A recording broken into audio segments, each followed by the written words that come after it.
मनाला ग्रासून टाकणारे लोभ, इच्छा, मोह, लालसा, वासना,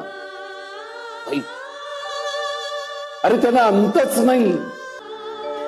क्षणिक सुखासाठी मनात निर्माण झालेली वासना, लालसा माणसाला अनंत अडचणींच्या जंजाळाच्या गर्तेत लोटून देते.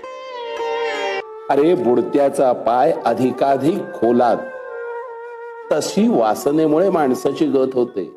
या वासनेपायी माणसाला जन्म मरणाच्या फेऱ्यांमध्ये अडकून पडावं लागतं. मोक्षाच्या मार्गातली ती एक भोंड ठरते.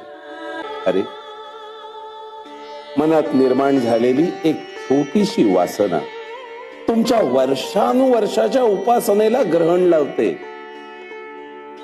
मोक्षाच्या मार्गात निर्माण झालेली वासना तुम्हाला शेकडो हजारो पावलं मागे घेऊन जाते.